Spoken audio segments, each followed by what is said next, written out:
Hi students, and welcome to today's live IELTS class. My name is Adrian and I'm streaming to you from beautiful Victoria here on Vancouver Island in Western Canada.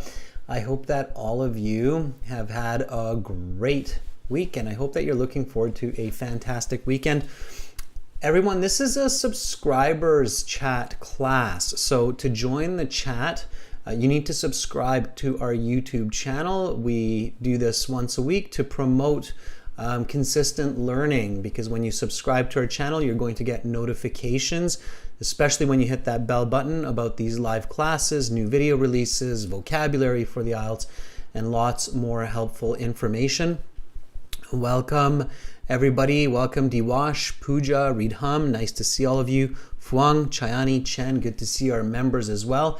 This is an IELTS reading class when we will be reading about the London Underground, as the English say. The London Underground, of course, is the metro or subway system in London, perhaps the oldest in the world. And of course, this lesson, as usual, is brought to you by aehelp.com. That's where you will find this reading passage and reading audio, as well as gieltshelp.com for general IELTS. And as some of you may or may not know, we have a very special Black Friday discount going on today and tomorrow. So hurry up, because after tomorrow it disappears.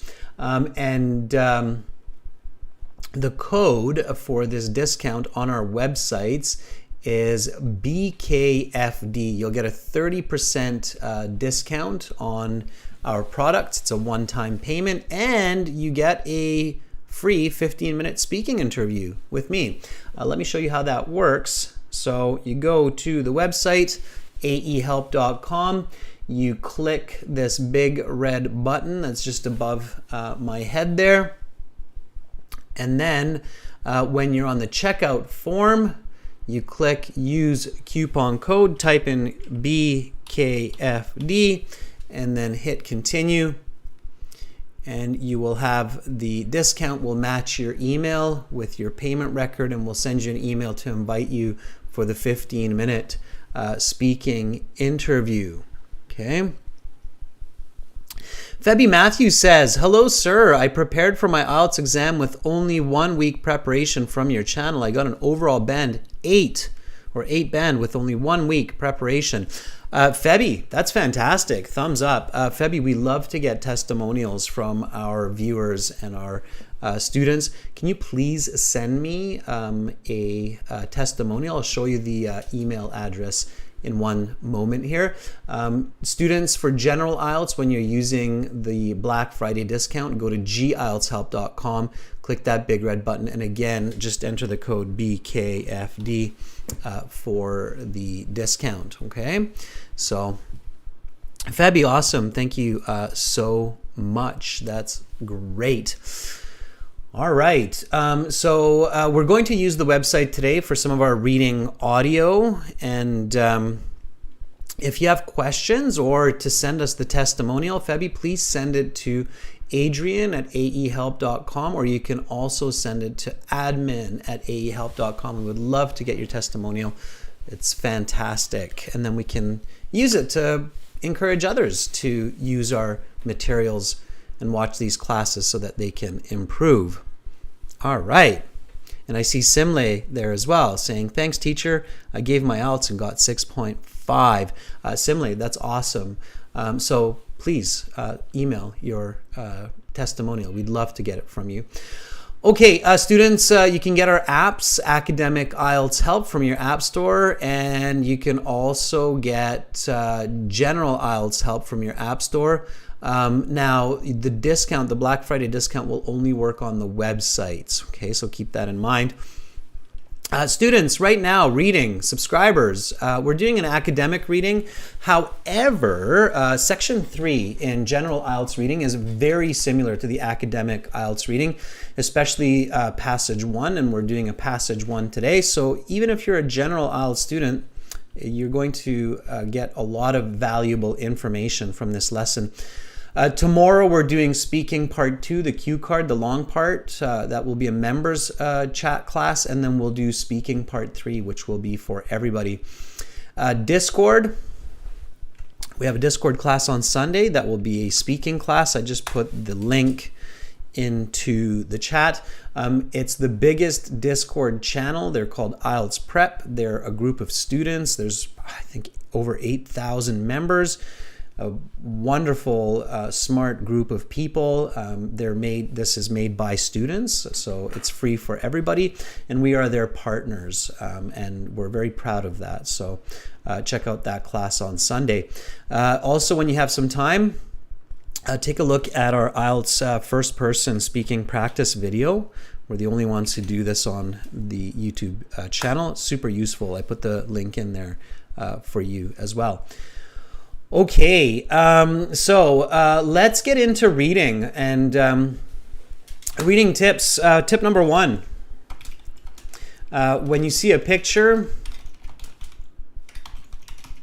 use it to get some clear ideas about the content of the passage. Okay, we're going to jump over to the reading passage right now. We're looking at this today. Okay. Hi, Eugen. Nice to see those happy, friendly emojis in the chat as usual. Good. So the London Underground. This is reading passage 1. This is from our second exam book. Okay. Our exams are designed with the exact same style as the paper-based IELTS exam. We have computer-based ones as well on the website. These ones look like the paper-based exam. And in the paper-based exam, you'll often have a picture. Now, it won't be a colored picture like this one, but you get a picture. And so you see the title, The London Underground, and you see the picture, right? So as soon as you do that, as soon as you see that, you're going to realize that, okay, I'm reading about the London Metro or the London subway. We call it underground. We also call it subway. We also call it metro, depending on where you are. British like to call it the tube or the underline. Canadians, Americans like to call it the subway or the metro. So lots of different names for it. It's all talking about the same situation. It's an underground train that's inner city and goes from one popular location to the next. So students, when you look at this picture, the London Underground, and you see what it is, what do you think the passage will include? So based on the title and the picture,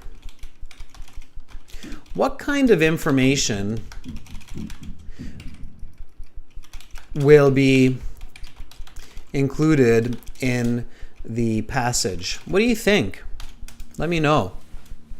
This is a question to you. I'm not answering it. I'm waiting for you to answer. Joao says maybe the history of the London Underground. Good thinking, Joao. Yeah, absolutely. Harjat says maybe the length. Yeah, the length and design of the subway. Yeah, sure. What else? Chani says when it was established, that would be the history. Okay. Chen says maybe the carrying capacity. Yeah, the passenger capacity.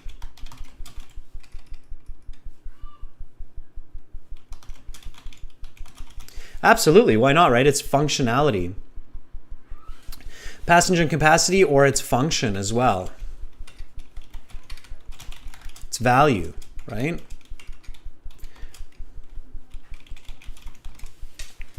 Okay. Armani says maybe the speed. Chani agrees. Maybe the pace. Raquia says connectivity. Yeah, I think you're all thinking in the right way. Absolutely. Okay, connectivity, speed.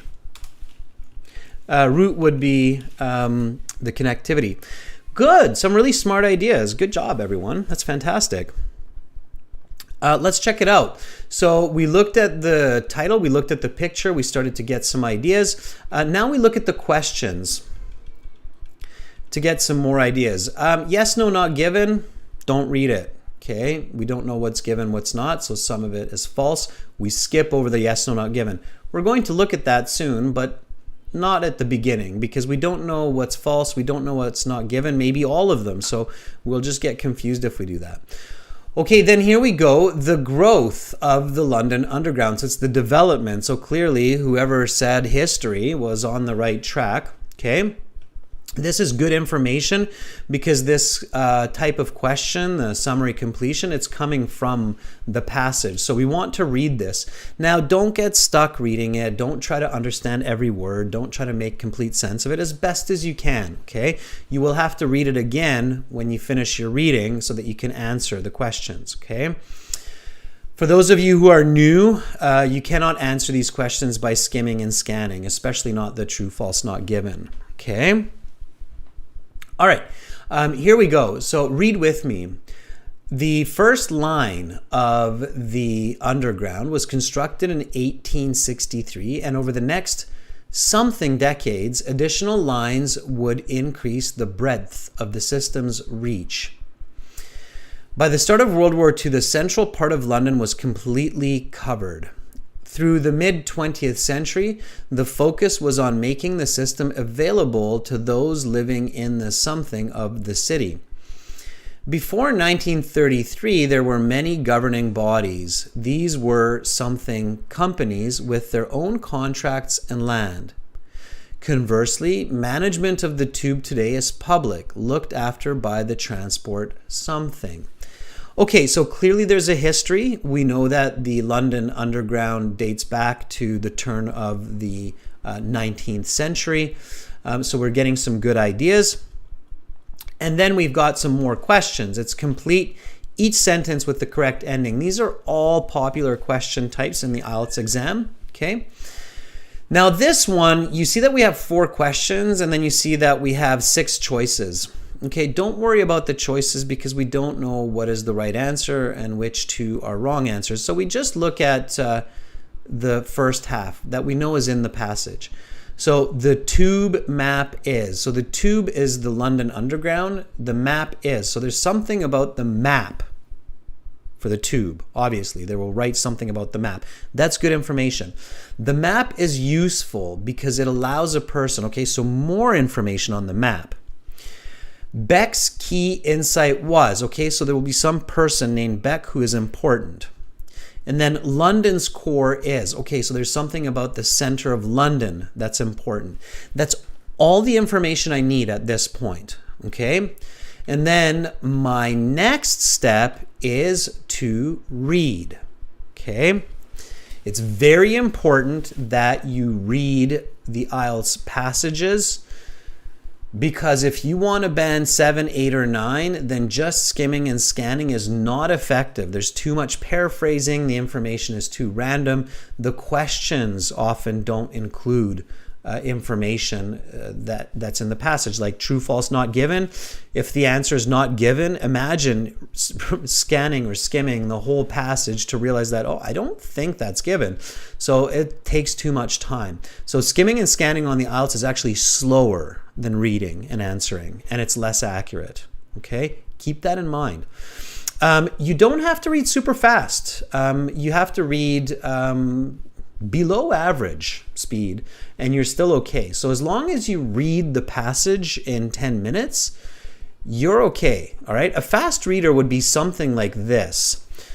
One of the most notable aspects of London, the Underground or Tube, is also one of the most utilized by locals and visitors alike. Over 1.3 billion passengers use the London Underground every year. If you have ever visited the city, it is likely that you have been told to mind the gap. In continuous operation for over 150 years, the London Underground began as just one line run by a private corporation. Today, the system is publicly owned and is comprised of 11 separate lines. The growth and development of the London Underground has mirrored London's development as first an industrial powerhouse and second as a financial and tourism center. You do not need to read that fast, okay? Especially not aloud, like I just did, but even silently, you do not need to read that fast. So it's not YouTube watching at 2 times speed or anything like that, okay? All right, you can read a lot slower. So if you're reading at this speed and you understand 70% of the passage, you're okay. I'll show you that now, okay? So one of the most notable aspects of London, the Underground, or Tube, is also one of the most utilized by locals and visitors alike. Over 1.3 billion passengers use the London Underground every year. If you have ever visited the city, it is very likely that you have been told to mind the gap. In continuous operation for over 150 years. So if you read at this speed, you're totally fine, especially if you understand 70%. If you use the right strategy, the right thinking, you'll get a band 7 or more, okay? All right. So keep that in mind, okay? And I think a lot of you can read at that speed. Sometimes I hear people, well, I was just skimming and scanning and I got a band 6.5. The sad news is for those students, if you actually read it properly, you'd probably get more than 6.5, okay? All right, so that gives you an idea of the reading speed. Let's practice some of this reading through our website. So again, aehelp.com, Black Friday discount, BKFD, and you pay only once and you'll get access to all of these materials. We're an IDP affiliate. We're a British Council partner. I'm a certified British Council agent. We're an IELTS test registration center. We probably give the best deal in the world for online IELTS study materials. So once you pay that, that one-time fee, you get your My Student account. And in your My Student account, you will have computer-based practice exams, online course with all of these strategies, printable PDF books for paper-based exams. You have over 100 hours of video lessons, and you have these audio CDs. And we also do this really cool addition to the website where we don't just put the audio for the listening sections, but we add the audio for the reading so that you can practice with British speakers. So put on your headphones if you have them. If you don't, it's okay. Okay. And Gilda, follow the lesson and you'll have lots of tips for your IELTS exam tomorrow, and good luck with that.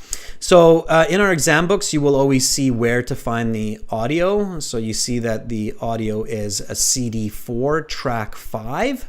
Okay, so on the website, we go to the audio CDs tab. We go to CD4. We click on track 5. Now just listen and read, and then I will take volunteers for some reading practice after. So here we go, everyone. So CD4, track 5, London Underground.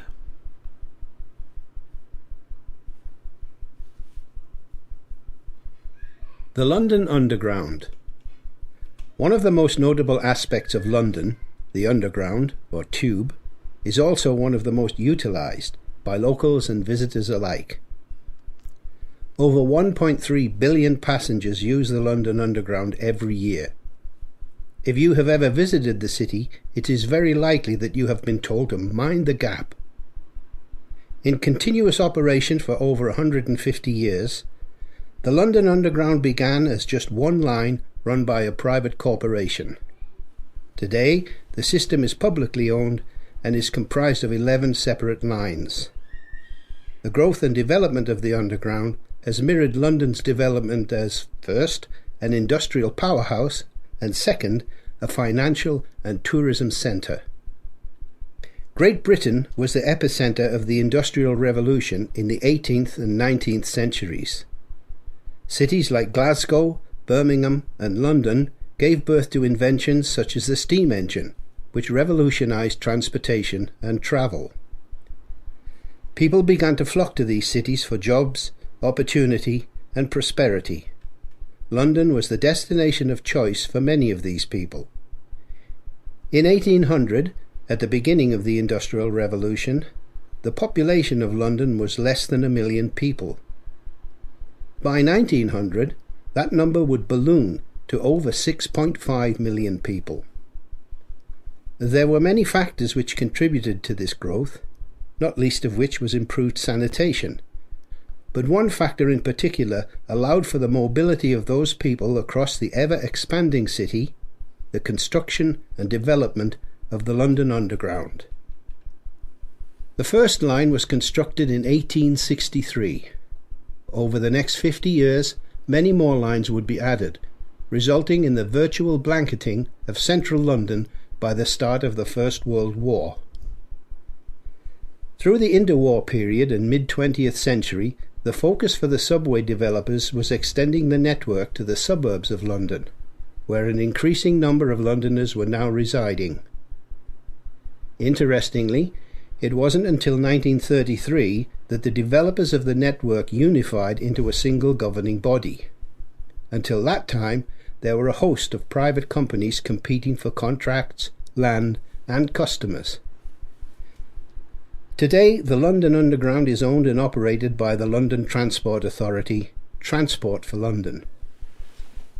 Perhaps the most recognisable symbol of the London Underground is the tube map, designed in 1931 by Underground employee Harry Beck. With its many colourful lines and intricate details, the tube map is not only useful, but aesthetically pleasing as well. Indeed, a print copy of the tube map is a popular souvenir for tourists to put on their walls back home. That it is artful is, however, only part of its appeal. The tube map is incredibly useful.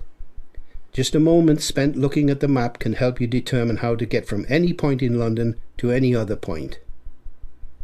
Beck was able to accomplish this by realising that the map did not need to exactly match the reality of the tube geography. For instance, a line may go through all sorts of turns through its route, yet on the map it is represented as a straight line. This simplification worried the Underground management in 1931, but soon enough the tube map became a sensation, both for its usefulness and its elegant design. Today, the tube is used more than ever, and London continues to grow. With the centre of London becoming a financial hub over the past 50 years, more and more jobs have been created in the English capital. While this has in some sense hollowed out the core of London, it has also highlighted the need for more lines to service the ever-increasing number of London suburbs. Additionally, tourism to London has never been higher. Well over 30 million people visited the city in 2015, each of whom undoubtedly at some point used the venerable London Underground. All right. Why do some people have red hair? That's the next reading passage. Okay, so hopefully all of you weren't just listening, but you were also reading. So for those of you who have the premium access to our websites, definitely use these reading materials and read along with the British speakers nice and loudly, okay? It's great practice to improve your pronunciation, improve your fluency, your reading skills, your vocabulary. So a lot of benefits to reading aloud. And don't just do it once, do it a couple times, okay? All right, now we are going to give a chance to some students to read and to have a brief discussion with me about how to understand each paragraph. And the way to do that is to log into your My Student account. You can log into the free version or the paid version, okay? So for those of you who are new, again, if you would like to get the paid version, then click on the big red button. Make sure to use that Black Friday discount code I showed you at the start of class. And for those of you who are using the free version, of course, you can log in through, or you can create an account through clicking the green button. And then if you did that already, you log in through the login button at the top of the page. Once you are in your My Student account, which is this page here, okay, coming up, then you will be able to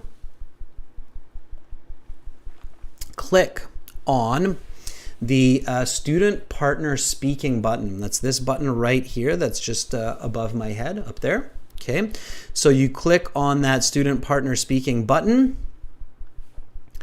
And you accept that you are responsible for your words and that you will be a professional when using this. And then you get into this page here where you will see your classmates like Raquia is in here, Ridham is in here, Kenjayeva, Ahmed, Zoraida, Yani, and then all you have to do is send me a message. You will now see me in here. I just logged in. So you're going to see me as master, all capital. Okay. And you send me a message by clicking on the blue envelope beside my handle. Okay. So click on the blue envelope and then send me a request. Say I would like to read or I want to volunteer. And then I'll accept, and then you can read a paragraph and we'll talk about it a little bit. And we're going to work together as a team, okay? Not just for who's volunteering, but everybody who's watching. And I'm watching the chat. So you can send me chat messages as well to help the volunteers, okay? All right, so again, website, my student account, volunteer. Raquia, you were the first, I saw that. So we'll give you a shot at this. Are you ready? And when you're not doing this with me, this is what you should be doing in your classroom or in your study group, okay?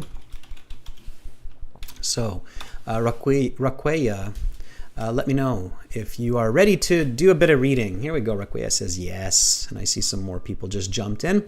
That's fantastic.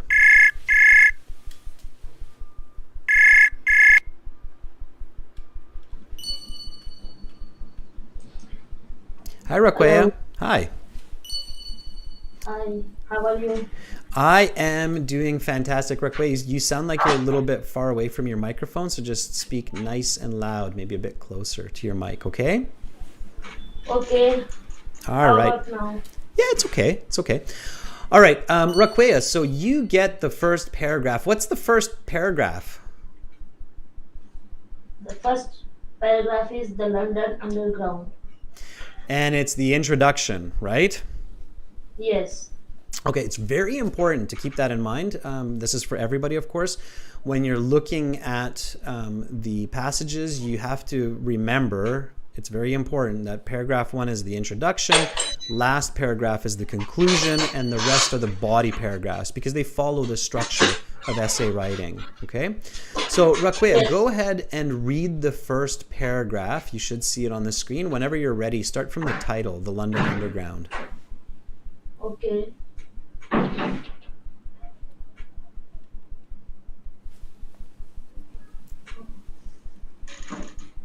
The London Underground. One of the most notable aspects of London, the Underground or Tube, is also one of the most utilized by locals and visitors alike. Over 1.3 billion passengers use the London Underground every year. If you have ever visited the city, it is very likely that you have been told to mind the gap. In continuous operation for over 150 years, the London Underground began as just one line run by a private corporation. Today, the system is publicly owned and is comprised of 11 separate lines. The growth and development of the Underground has mirrored London's development as first, an industrial powerhouse, and second, a financial and tourism center. Okay, good. That was good reading. That's absolutely fast enough to read the whole passage in the 20 minutes and still have a good amount of time. So if you're reading like that, Raquia, you're finishing the passage in about 7 minutes, okay? And then you have 13 minutes, or at least 12, to answer every question. And that's enough. Like having almost a minute for each question, it's a lot of time. So, Raquia, what's the goal of this introductory paragraph for the reader?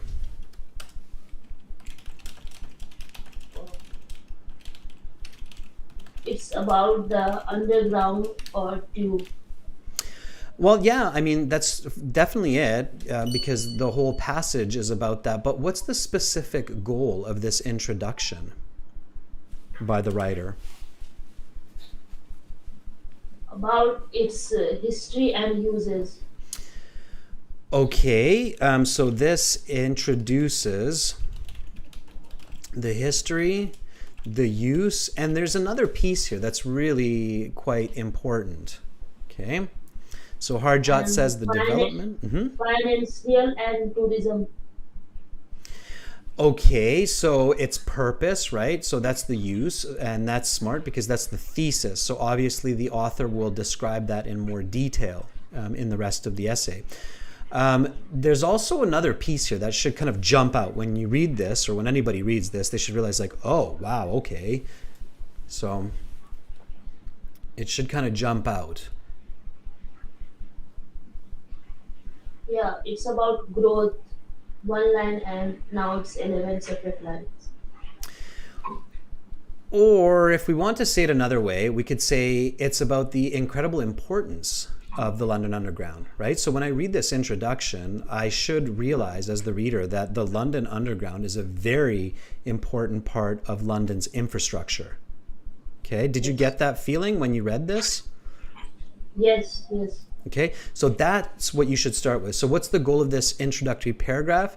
To let the reader know that the London Underground is very important for London.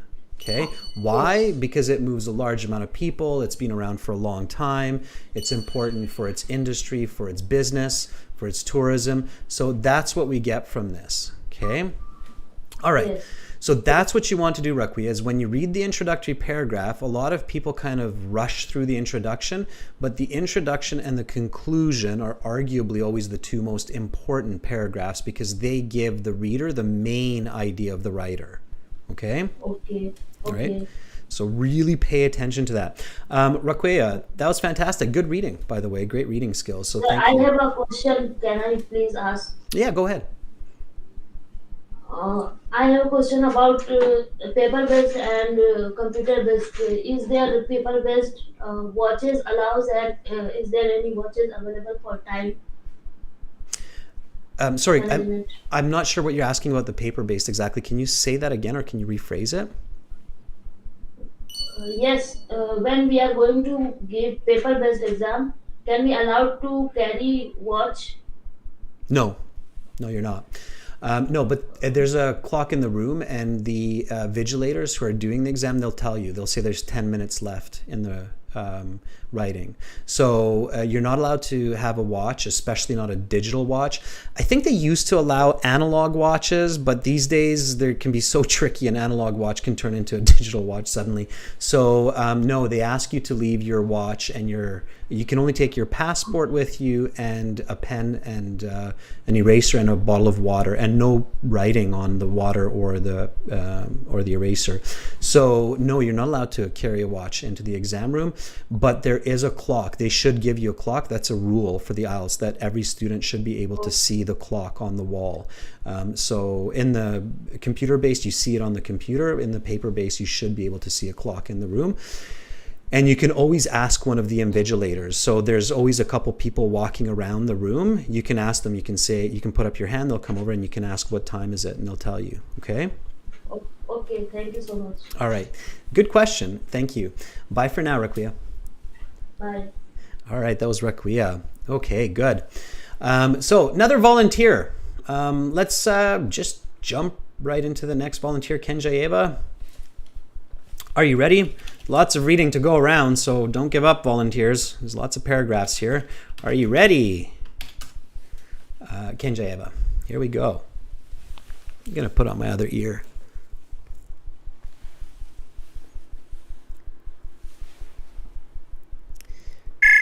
Okay.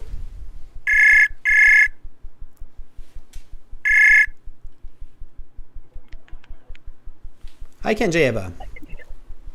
Hello, sir. Nice to have you back here with me after yesterday. Consistency is really important for improvement, so it's good that you're here. How's life today in Uzbekistan? Not bad. Pretty good. What about you? Yeah, not bad. I'm still fighting this cold, which is really frustrating. But other than that, life is good, if I put that aside. Okay, Kenjayeva, whenever you're ready, continue with paragraph 2 here, which is starting with Great Britain. All right. Great Britain was the epicenter of the Industrial Revolution in the 18th and 19th centuries. Cities like Glasgow, Birmingham, and London gave birth to inventors inventions such as the steam engine, engine which is revolutions transportation and travel. People began to flock to these cities for job opportunities and prosperity. London was the destination of choice for many of these people. In 18,000, at the beginning of the Industrial Revolution, the population of London was less than 1 million people. By 19,000, the number would balloon to over 6.5 million people. There were many factors which contribute to this growth, not least of which was improved sanitation, but one factor in particular allowed for the mobility of these people across the ever-expanding city, the construction and development of the London Underground. Good. All right, great. So I'm going to give you and for everybody a few tips about reading and how to maximize your score in the IELTS exam. All right. First of all, Kenjayeva, this is really important to keep in mind, okay, especially for the academic IELTS reading section, which often will include words that are challenging to read or to pronounce, okay?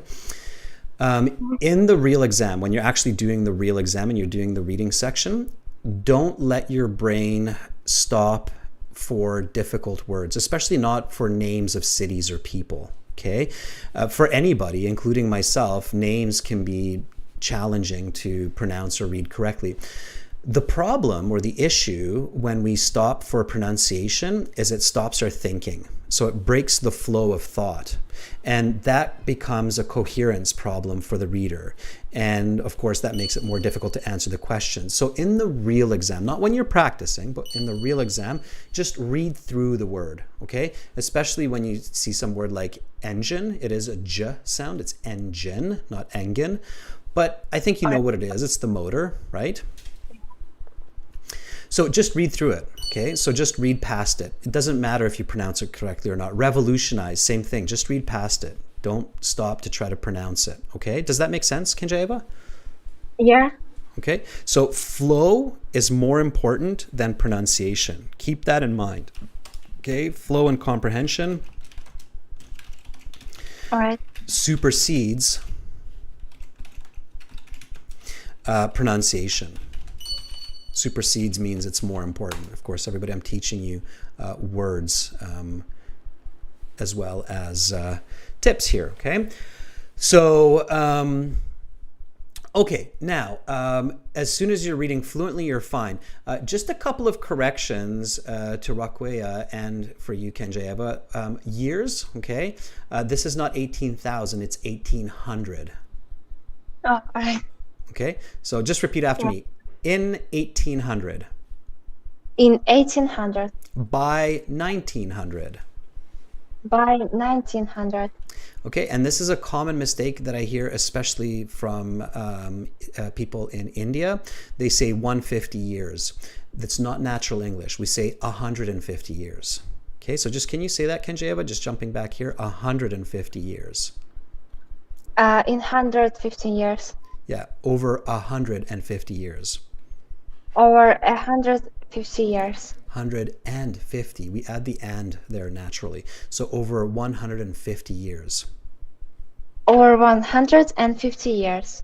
Exactly. That's the most natural, okay? Now, of course, that's not going to affect your reading mark, whether you do that correctly or not, but it will affect your speaking mark. So if in the speaking section you don't pronounce the years correctly, then that will cost you, okay? So you do have to figure those out. It's important. Okay, right. I distracted you there a bit, but what is basically the goal of this first body paragraph by the author? Well, I could remember that there was a lot of numbers. Yeah. And like maybe people, number of people who started to use metro maybe. Yeah, okay. So you're on the right track, right? And this is where you develop your thinking. Now, of course, at home, what you could do is read it again and again until you get the really clear idea. So you train your mind to focus on this. The reason I'm showing everybody this is because this is key to getting a good band score. So understanding the topic and the goal of each paragraph while you read is an extremely important approach or technique to get a good score, okay? So what is the goal of this first body paragraph? Okay, so it's giving us a bit of the history, right? Like the first lines and then the later lines of the London Underground. So how the London Underground developed. Why was that important? So this paragraph answers that. Why was the development of the London Underground important? So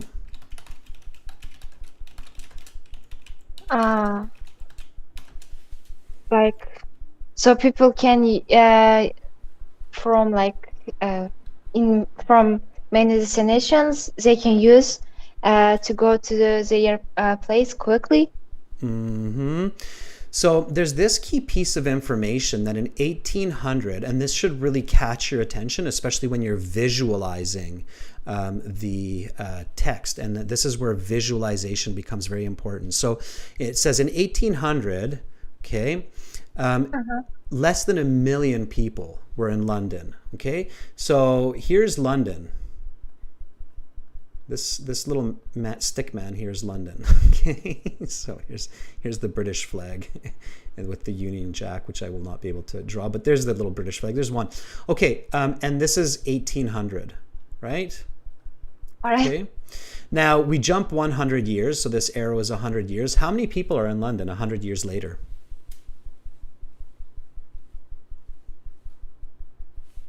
Kenjayeva, just keep looking below and you'll see it. By 1900, that number, it's right beside me over here. Over here. Okay. 6.5 million? Yeah, to 6.5 million. That should catch your attention as the reader, right? That's huge. In 100 years, a city goes from less than 1 million to over 6.5 million. That's monstrous. That's a huge growth for a city, right? Within a 2-3 generation period. So now here is London, right? So we see 6 little people, right, for that one person, correct? You're good at drawing, you know? I wouldn't say stickmen are my forte, but thank you for the compliment. And we can even see that there's a half a person there with their lower body. Okay. It's just I can understand the text clearly when you draw something like this. That's why I encourage doing this. So when you're at home, you should always take that extra minute or reading the paragraph again to get that visual picture. You train yourself to become a visual learner. Okay, it's a very important part. So now that we have this information, that okay, in this 100 years, then why is the author now telling us about the London Underground and its growth? What's its key importance? Means a lot of people are starting to use them, like more than before. Not only that, but it actually allows for the growth, right? So you can't have a city grow that quickly without being able to move people around, right? So you need infrastructure. You need either cars and roads, or you need, some other possibility. But keep in mind that in 1800 to 1900, there weren't a lot of cars yet. So people either needed horses or something else, right? And now, can you imagine London with 6.5 million people using horses? Yeah, I saw in movies sometimes. Well, not 6.5 million, maybe under 1 million, yes, but 6.5 million people using horses would be pretty amazing. It'd be a lot of horses, and it'd be a pretty stinky city with all those horses running around. So definitely that underground was quite important for growing, right? Okay, so visualize. Don't worry about stopping for pronunciation. Fluency is very important. And if you can't identify the clear goal of the paragraph, just read it again. Does that make sense, Kenjayeva? Yeah. Okay. All right, so practice that at home, and I guarantee you'll do much better when you get to the real IELTS, okay? Yeah, thank you. You're welcome. Thank you for reading. All right, that was Kenjayeva. Amushi says, it's not possible. Sure it is. Amushi. There are people who are incredible at visualizing and focusing. You have to be able to do this to get into the band 8, band 9 especially. Olivia and the boys, 2022. That would be the most natural way to pronounce it, 2022. So we wouldn't say year 2022, although that's okay. The most common way would be 2022. In 2022, this is what's happening, okay? All right, let's take another volunteer, Zoraida. And I'll jump around a bit too. This doesn't mean that I'm just going in a pattern. So I will jump around a bit. Zoraida, are you ready? We've got lots of paragraphs, and we're going to read this again before we get into answering the questions. Okay. Amuchi says, no, I mean having 6.5 million horses on the road. Yeah, no, I don't think so. I don't think every person would have a horse, Amuchi, but still even a couple million horses is hard to imagine. Okay, I'm glad you cleared that up with me, Amuchi. All right, here we go, Zoraida. Let me reach out to you.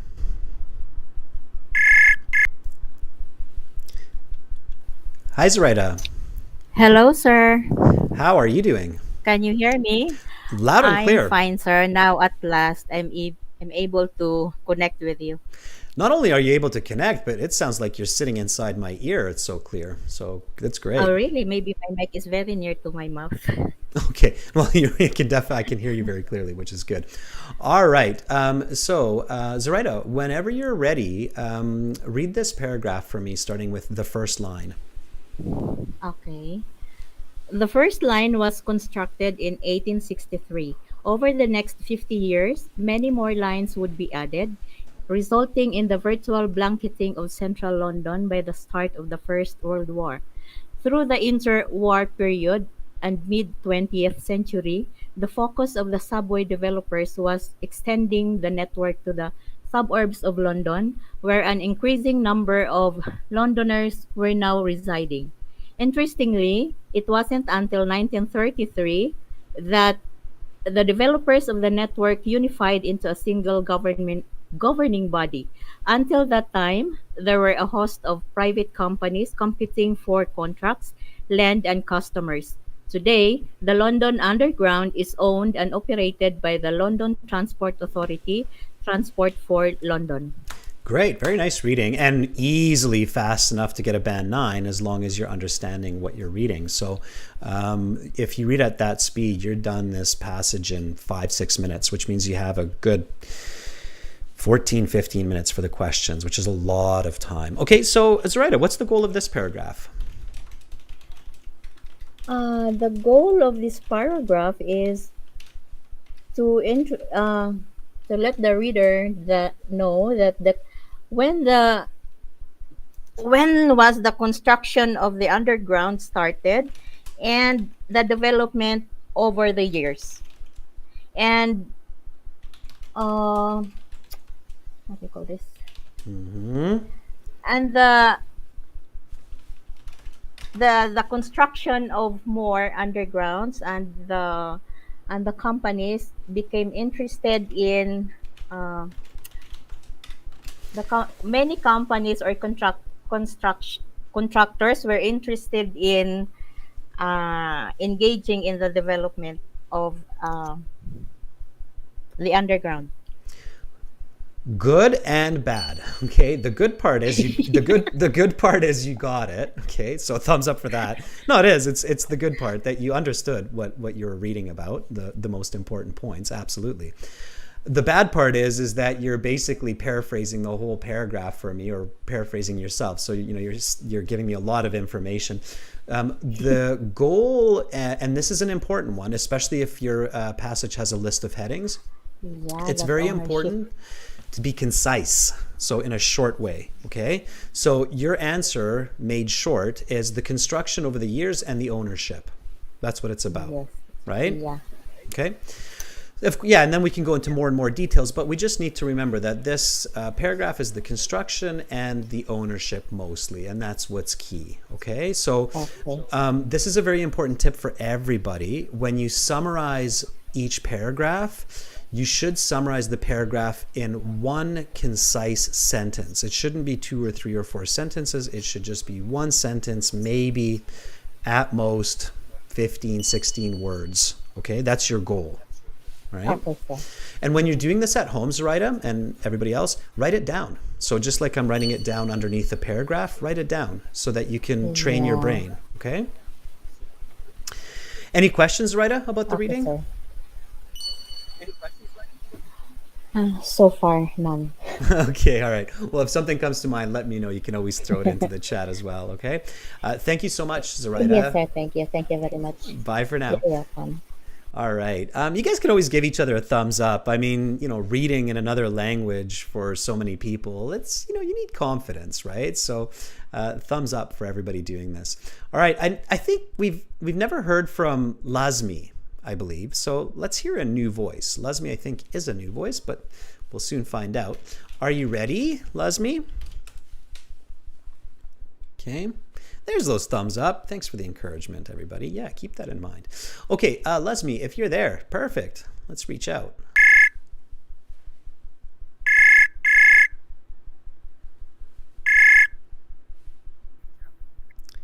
Hello, Lesmi. Can you hear me? I can, Lesmi. Where are you right now in this big world of ours? Oh, I'm in Sydney. You're in Sydney, Australia. Yes. With English cities like Sydney, you always have to say, because we have these cities in other countries as well. Like I'm in Victoria, Canada, but we actually have Victoria in Australia as well. Yeah, Melbourne, yeah. Right? So, okay, so but Sydney, we always guess Australia first. All right, and why are you taking the IELTS? Oh, apply for university. For university, fantastic. Okay, well, I'll get you to read a bit, and then we'll talk about the paragraph. Let's do it. So whenever you're ready, go from perhaps the most recognizable symbol.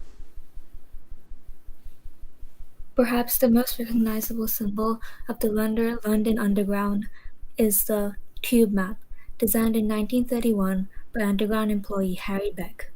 With its many colorful lines and intricate details, the tube map is not only useful, but aesthetically pleasing as well. Indeed, a print copy of the tube map is a popular souvenir for tourists to put on their walls back home. That it is artful is, however, only part of its appeal. The tube map is incredibly useful. Just a moment spent looking at the map can help you determine how to get from one point in London to any other point. Beck was able to accomplish this by realizing that the map did not need to exactly match the reality of the tube geography.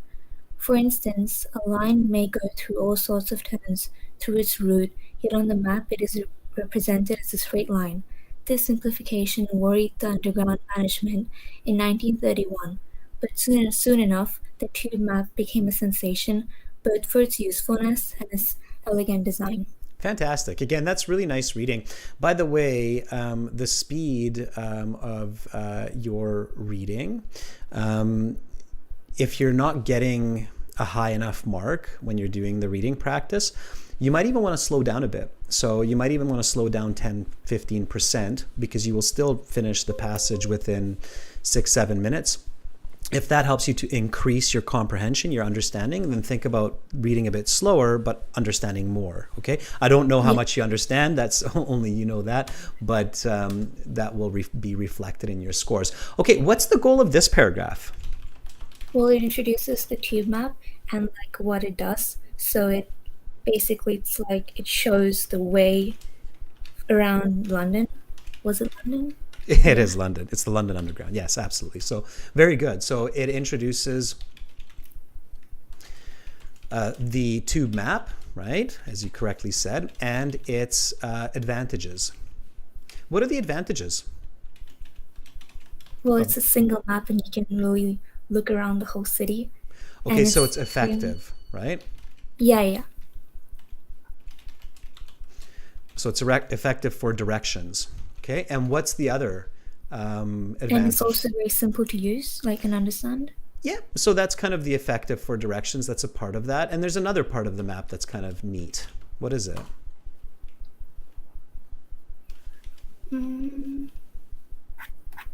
There was something in there about souvenir. Why was that? And it's beautiful. It's a beautiful design, right? Do you remember that? Yeah. That's why people like to take it home and put it on their wall. So That's absolutely it. So again, you want to be concise, but you also want to be precise. So whenever you're summarizing, you want precise, okay, and concise, those two. So that's what you want to remember. So summarize in a precise and concise way. Yeah. Okay, because that's what the questions are dealing with. So when you get to the questions, that's what they're going to ask you about. Okay, do you have any questions about the reading section? Well, yeah, I was wondering, so does the reading section have any like short answer questions, or is it, because I just started preparing for it today, so yeah, I have no idea. Yeah, good question. There's 11 different types of questions in the reading. One passage usually includes 3 to 4 different types. There are short answers that require you to include 2 to 3 words. So yes, you can get those types of questions. That's one type. There's also multiple choice, matching sentence endings. The two that people have a lot of challenge with at first is called the list of headings and the true, false, not given. We're going to look at the true, false, not given today, but we're not going to look at list of headings. We don't have that question. When you do one IELTS exam, you will usually see about 7-8 different question types. It's very rare. I don't think I've ever seen an exam, and I've seen a lot of them where they include all 11 types of questions. That's just too much. So usually it's about 7-8, but any 7-8 from that 11 types. Okay. Yep, so like it wouldn't have like a long answer response. No, you don't. No, in that way, the IELTS is simpler. So long answer response, that's more of a college or university level kind of exam where you actually have to write full sentence answers. No, Right. they don't do full sentence answers like that, not like that, or paragraph style answers. No, it's a bit simpler. The most you ever answer for one question is usually 3 words. The only time that you answer a sentence, quote unquote, is like, for example, when you're matching the sentence endings. And I think we have that today, so you'll see that, okay?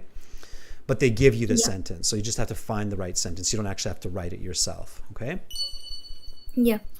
All right, good. All right, Lamia, thank you so much for volunteering. I hope you come back again in the future. Yep. Thank you Or so Lasmi. much. Sorry, Lasmi. Okay, thanks, Lasmi. Bye for now. Thank you. Bye-bye. All right, that was Lasmi from Australia, Sydney. She's halfway there, just needs to pass this exam for university. She's on the road. All right, I'm going to jump to the bottom here, and then I think every volunteer that I'm seeing so far will get a chance at some point. So Harjot, are you there? Are you ready? Okay. Who was that was saying it's their first class and they're having a lot of fun? Somebody said that. All right. Okay. Harjot, there you are.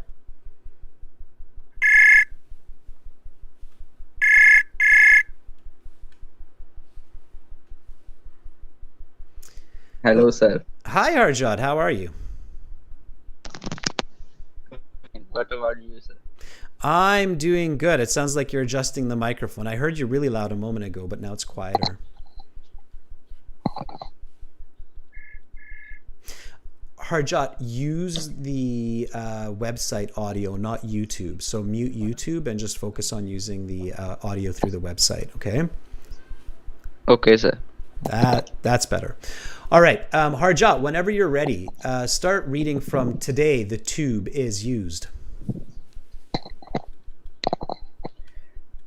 Today, the tube is used more than ever, and London continues to grow, with the centre of London becoming a financial hub over the past 50 years. More and more jobs have been created in the English capital.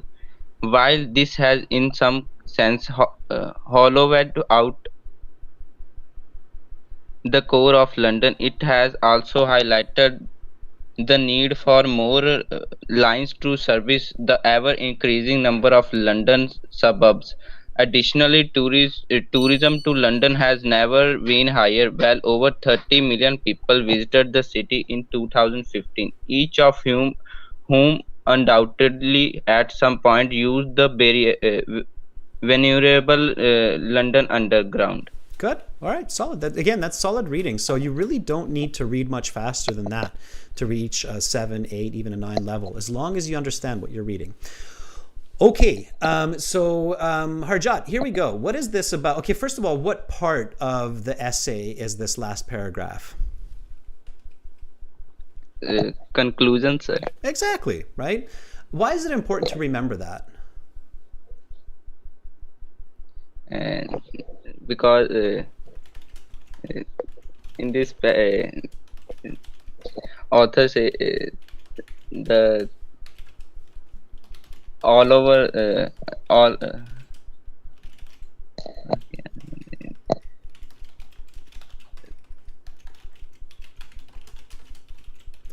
All right, I'll help you a bit with it, Harjat.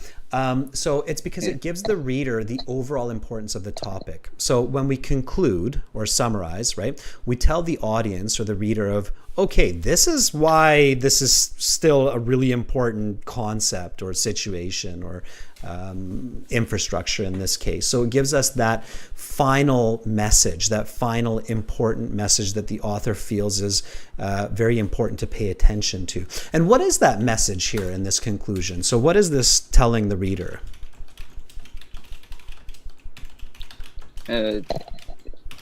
the underground railway is the reason of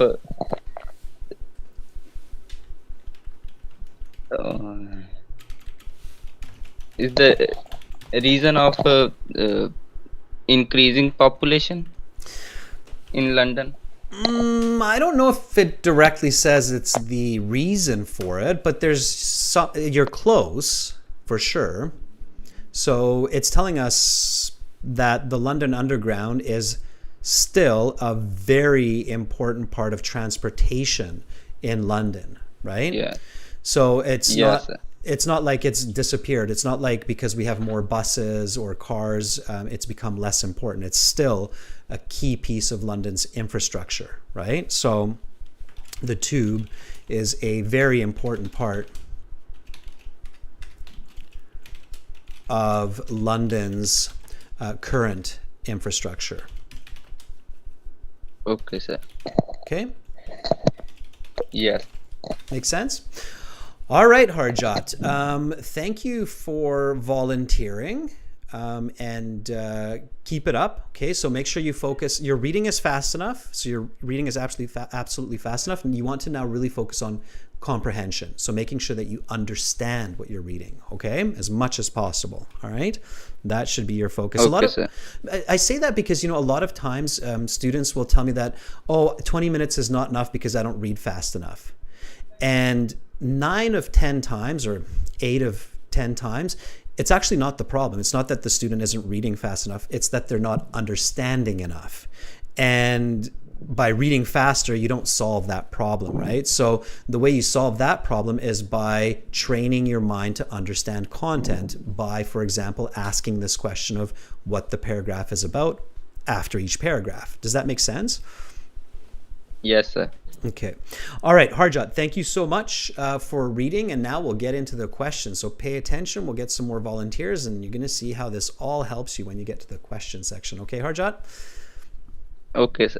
All right. We'll talk again soon. Bye for now. All right. That's Harjat. Fantastic reading. Let's take somebody for the actual questions now. Let's take... I don't know. Let's go with Yanni. I'll just kind of go in the middle there. Okay, Yanni, are you ready? And we've got a good few questions, and we've still got a good amount of time in this class. We've got about 27 minutes, which is lots.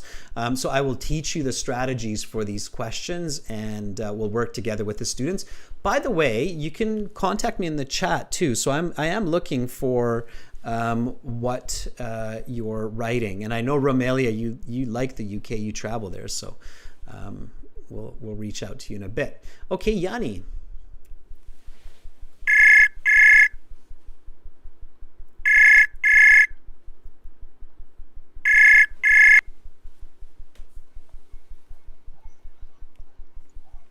Yanni. Hello.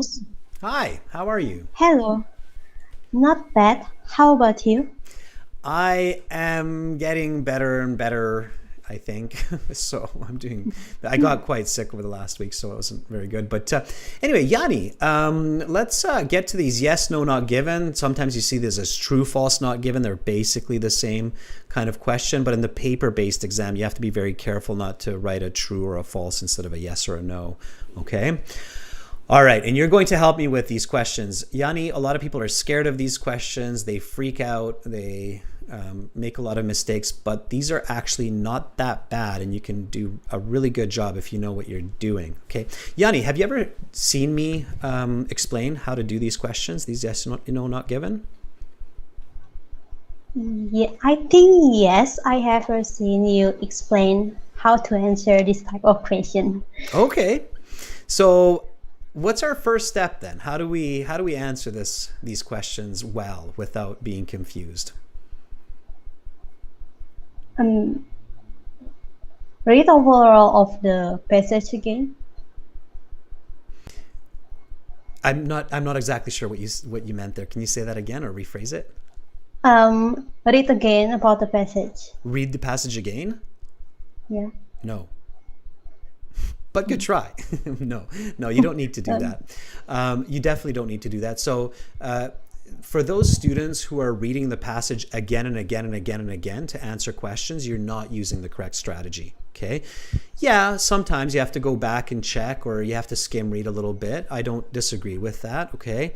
But you should not be rereading the passage for every question. There's just no way to do that within 20 minutes, even if you're an extremely fast reader.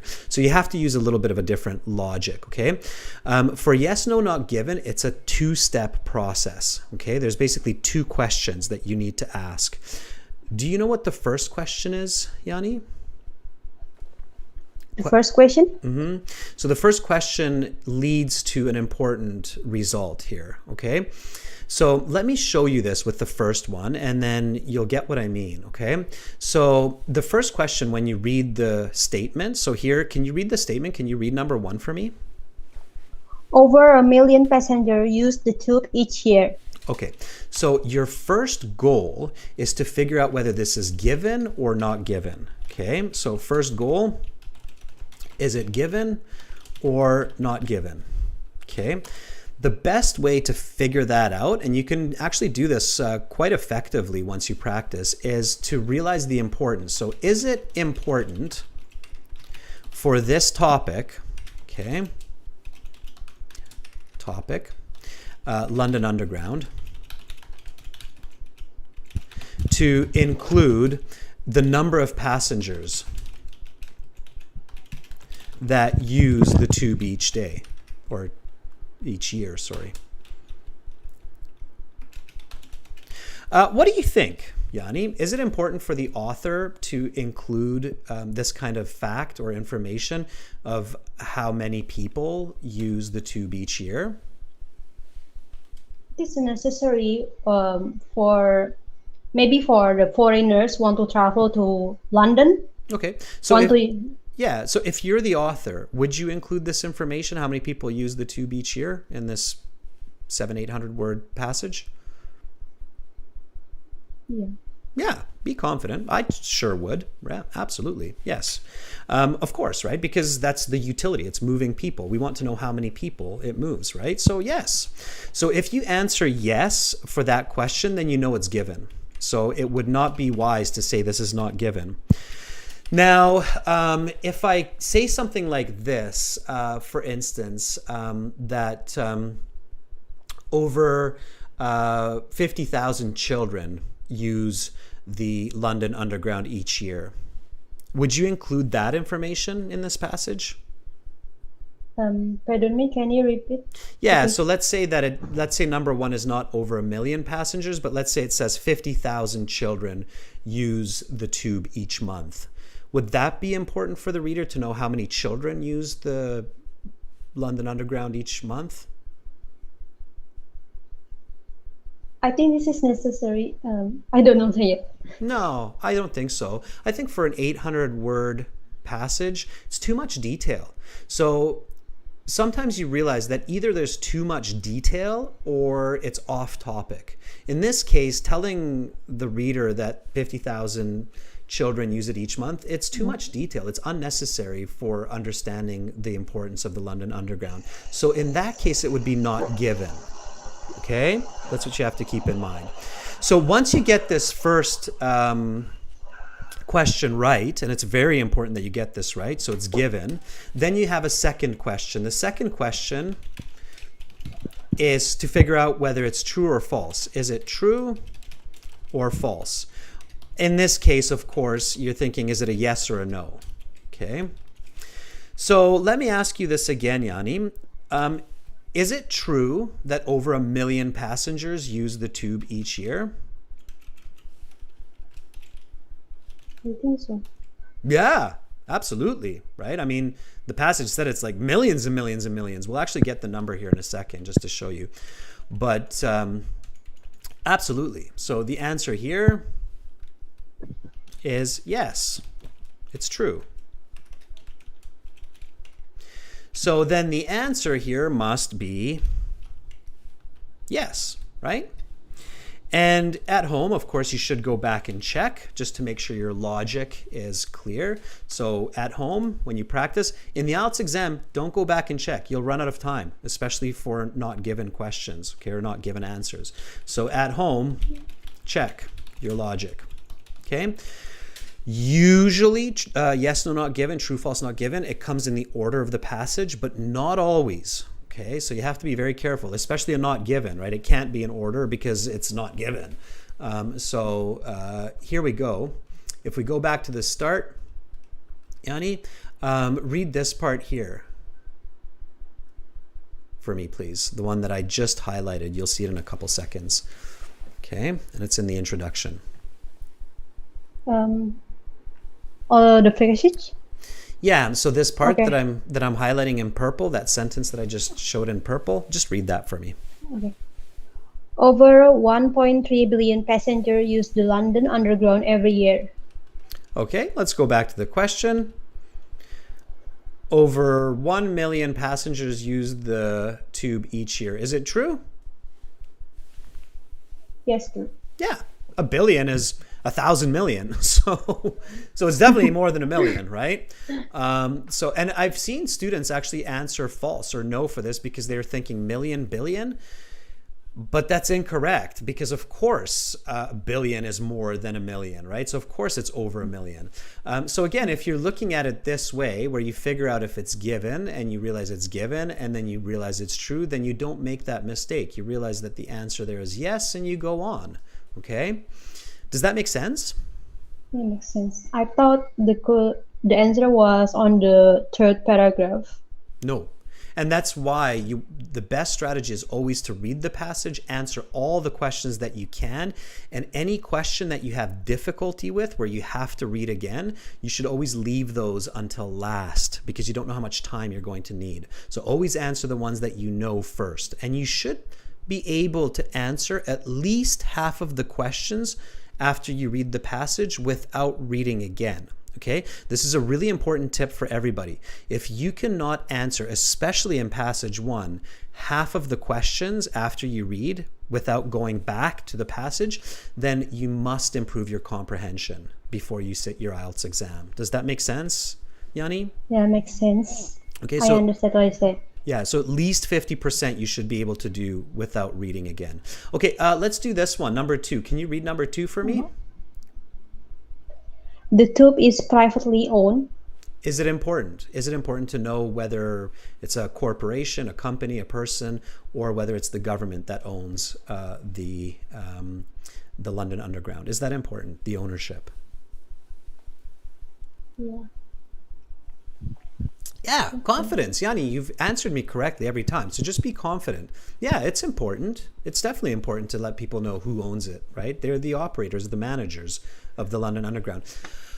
Is it true? Now pay attention. I'm going to give you a little help here. Pay attention to the verb tense. Verb tense is very important to pay attention to in true, false, not given questions. This is present, past, or future. This here, the tube is privately owned. Future. Present, past, or future? Future tense. Good try, bad guess. It's present tense. The tube is privately owned. Future would be the tube will be privately owned, right? It's not will be, it's is. That means now, right? The tube is privately owned. Okay, we know that it's important. Is it true that the tube is privately owned? Sorry, sir? Is it true that a private company owns the London Metro, the London Underground? You can cheat a little bit and check the chat, see what your classmates are saying. No. All right. Yeah, and again, Yanni, confident. Trust your classmates, okay? So you can see that most of them are saying no. In fact, Joaquin Castillo is actually telling us who owns it. Do you see Joaquin's comment in the chat? Joaquin says it's the government that owns and operates the London Underground now, right? So the answer here is definitely no, okay? Using that logic, all right? So it's a bit tricky at first, Yanni, but once you practice this strategy, and we've had so many students email us and tell us this, they're like, wow, I went from like getting 1 or 2 correct to basically getting everything correct in the true, false, not given, and doing it way faster. Instead of spending like 10 minutes on it, they can do it in 3-4 minutes at most, okay? So very effective strategy when you practice it, all right, Yanni? Yanni, are you still with me? I don't know what happened. We might have lost Yanni. Maybe she got disconnected. But Yanni, you did a great job. Thank you for helping me with this, okay? It's definitely tricky when you do it at first. We'll get somebody else to help with this. Bye for now, Yanni. If you have questions about this, let me know, okay? Let's get Romelia in here. Alexander, I see you. I haven't lost you in the mix, so stay in there, okay? Romelia, are you ready to help us with some questions? Okay, and thanks for the thumbs up for Yanni, Nipa, and Akira. That's great. Yeah, support each other. It's a bit stressful to be put on the spot to answer such questions. So, Romelia, if you're still there, let me know. Yanni, I see that you're messaging me again, but I'm guessing you kind of got disconnected or something happened. It's no worries. I'll get you back another time. Romelia, if you're still there, let me know. We've got a bit more time to get all the other answers. But I need your help. And you're familiar with London, and I'm guessing you've taken the London Underground as well. So if you're still hanging out, I have a feeling you might have went for a tea or a sandwich. All right, Romelia. Well, hopefully you kind of see that I reached out to you, and when you come back, and then you'll be able to help.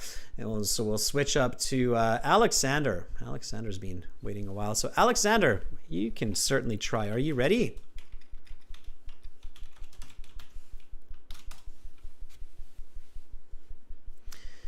If you're there, Alexander, let me know.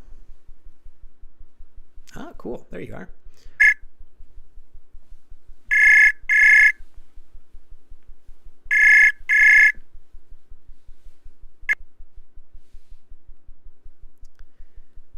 Hello, Alexander.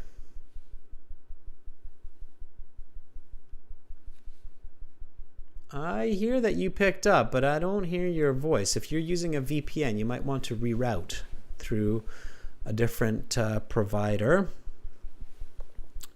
Amuchi says, Rita is ready to go. Alexander, I can't hear you, so I'm not sure what's going on there. I'll circle back to you, okay, if you check your system, all right? Okay, Romelia, I think, sent me a message back. Oh, there we are. Okay, we'll circle back to Romelia. And who else was there? Rita? Okay, I'll keep that in mind, Rita. Just send me a message, okay?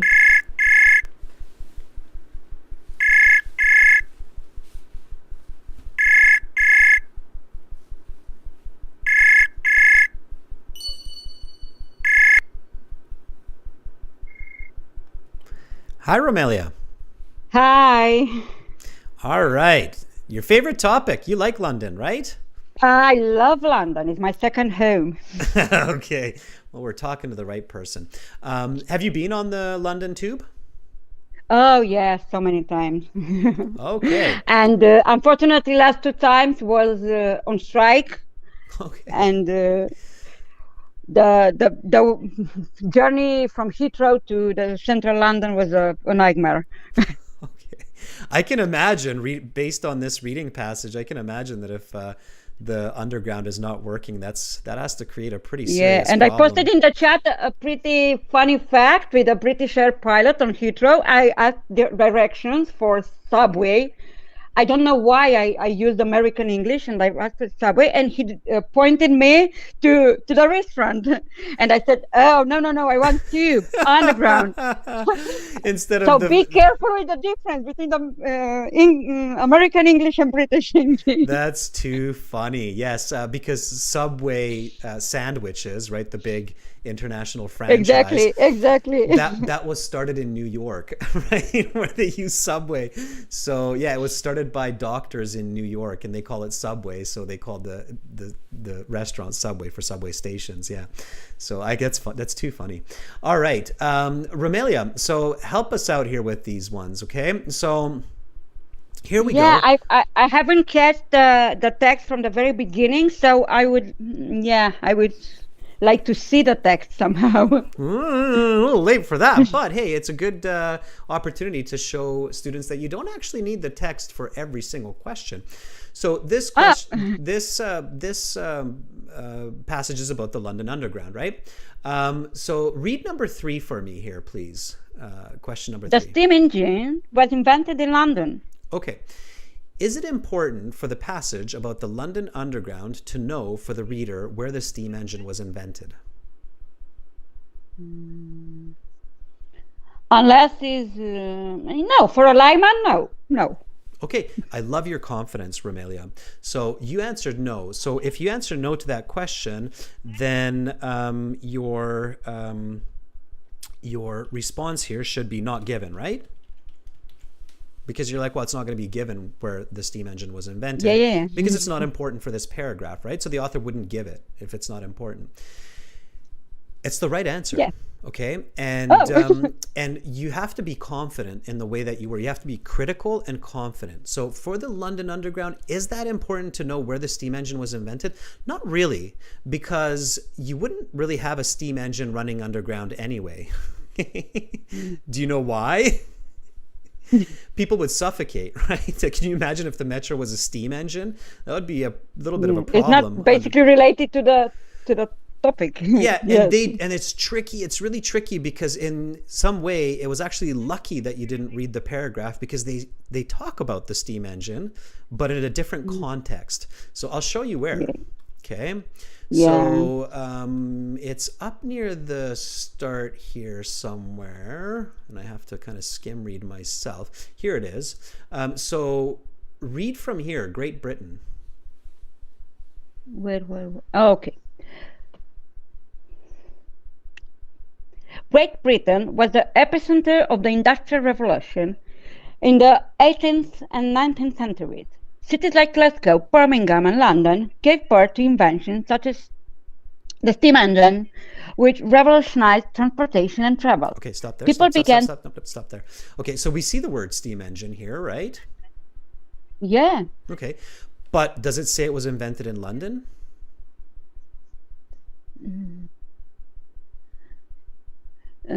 We don't know exactly. We don't know. Absolutely. Do we know where it was? Does it say it was invented in some other city? Like it was in the steam engine, which was invented in Birmingham. Does it say that?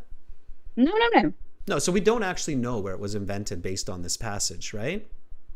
Right. Because it doesn't give us that information. Now, we have to be very careful if it says such as the steam engine, which was invented in Glasgow, but it doesn't say that. That's too much detail, right? It's just saying that these inventions happened at that time, right? So Right. it doesn't give us that information. That's where it's quite tricky. So that's where when you use this strategy, it's often a better way to make sure that you're getting to the right answer, okay? All right, now this one might be tricky, the next one, because you didn't read the passage, but we'll try it anyway. Number 4, can you read that one for us? London grew by a factor of 6 from 100 1800 yeah to in 1900. Yeah. It's always a tricky one for people. Yeah, 1800 to 1900. Just repeat after me. 1800 to 1900. 1800, 1900. Okay. I know how to read those numbers, but I Or wasn't that confident. Or another way Yeah. that you could do it is 19th to 20th century. Yeah. Okay, but that's a tricky one because it's always the next year, right? So 19th to 20th century. 19th to 20th century. Yes. Is that important? Is it so learning about the London Metro or Underground, is it important to know how much London is growing? More than 19%, I'd say no, because it's about London evolution, not about the tube. So this is the tricky one, because you realize when you read the passage that the London Underground or the tube is a very important part of the growth of London. So it is important because how much London is growing is related to the development of the tube. London is not able to grow without the tube. So this is an important piece of information. And had you read the passage with us, you would immediately say, oh yeah, that's quite important because the two are very connected, right? You know, somebody who travels to the UK and London, what do you think during these 100 years in the 19th century? Is it possible that London grew 6 times its number? 6 times. Yeah. So if it's like 1,000 people, it became 6,000 people. Yeah. Is that possible? Yeah, could be a reasonable assumption. Yeah, especially the Industrial Revolution, all those factories bringing in all the workers, right? Yeah. If London. Exactly, the heart of the Industrial Revolution. So if anywhere, that would have been it's the iconic, place, right? It's iconic for industry. Yeah. Exactly. So the answer here is definitely a yes. And if you look at the chat, a lot of the people that were in here from the beginning are like, oh yeah, they said 1 million to over 6.5 million. So definitely by a factor of 6. Okay. So that was the answer. For some questions, it's common sense too. It's exactly it. It's logic. So if you're using the information that you read and you understood 60% and then you use your own logic, you can come up with the right answers quite quickly. And when you practice this, that will happen, right? So IELTS is not just testing your vocabulary and grammar. It's testing your thinking, your logical, critical thinking. Yeah. Absolutely. Do you know why that is, Romelia? Why IELTS tests critical thinking, especially the academic? Maybe for some professions where I don't know that the career calls for this kind of abilities. And university, of course, because critical thinking is a key element of Western education, especially American and Canadian. That's why a lot of people like the American and Canadian education system, because people think, well, they don't learn as many facts, or it's quote unquote easier than other countries' education systems. But the one big advantage is this critical thinking. Like my daughter in grade 1 right now is focusing on critical thinking. One of her first homework assignments is pattern recognition, so recognizing patterns. So of course they're going to test for this in the academic IELTS. It makes sense when people are coming to UK and so on. Okay, so you have to be ready for that. Okay. Thank you, Romelia, for sharing your experiences with that funny subway experience. I won't forget that. So thanks so much. You. Have a great day. Bye, Romelia. You too. Bye. Okay. Thumbs up for Romelia. She wasn't with us for the passage, but she still got that not given one absolutely right, which is fantastic, right? Okay, so here we're kind of starting to run out of time now, students. But the last question, we'll do that one together for the yes, no, not given. And it's a tricky one. Keep in mind that questions become more and more difficult. And then the other questions you can do at home on your own. And I'll give you the answer key when you send me an email, okay? But this one here. Improved sanitation was the least important factor in London's growth. All right. Is that important? Is it important to know about improved sanitation? Improved sanitation means like toilets, sewage system. So the human excretions not going onto the street. So that's sanitation. So a more healthy environment. Is this important for this topic? to know about improved sanitation? Raquia says no. And Joaquin says, I think it's no. Lasmi says, I think no. Amush says no, but I think it was one of the factors. Yeah, this is your tricky question. And if you have to check, this is the one where you might want to skim read, right? Now, when you're thinking really quick and clever, you should recognize that London grew. And here we have London's growth. So the the author, I should say, is definitely discussing the growth of London, right? So it's a bit of a tricky one. This is where you might start to think, it seems off topic, but it's connected to growth. And I just answered a question about growth. So I might want to check this here. So you go back, and this is the one you check because this is the one that's testing that band 9 level person, okay? So you go back to this paragraph that was talking about the growth of London. And when you ask that question, what is this paragraph about? You remember that, okay, I know there was a paragraph about the growth of London.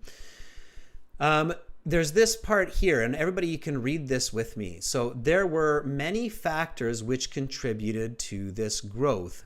Not least, so it's a negative, right? Not least of which was improved sanitation.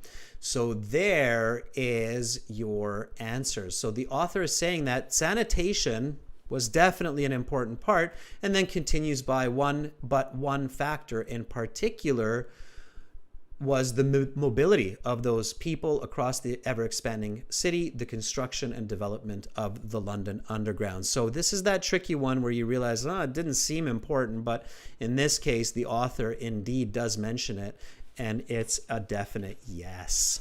Okay? Keep that in mind. Always the last couple questions in each question type are going to be the most challenging. Okay, so you have to use an extra layer of critical thinking, an extra layer of attention for those ones. All right. Okay, students, here are the other questions. I'm going to slowly scroll through them. The lesson is recorded on YouTube, so you can check out the questions later at your own leisure. And then you can send me the answers by email. I'll show you what the email is here, my email account at the company. This is it here. So send me your answers here and I will respond with the answer key so that you're like, oh, I got those. Great. Okay, focus on those true, false, not given. Practice those with other passages as well. And don't forget, everybody, we've got our best deal of the year on the websites. Use the code BKFD for our Black Friday discounts. You get 30% off and 15 minutes of a speaking interview with me. That's worth almost $13 US. So use the discount code. Now's a great time to get our materials. I highly recommend it. Go to the site and click those red buttons to access the premium package. I'm Adrian. Thank you to all the volunteers for putting your hearts out there for us and presenting your English and your knowledge. That was fantastic. A thumbs up to all of you. I'll be back tomorrow with a speaking part 2 cue card and speaking part 3. So 2 more lessons coming up tomorrow and then a Discord class coming up on Sunday. So hang around, check out the websites, talk to each other, keep up the good studies, and much love to all of you wherever you are in the world today. Bye for now.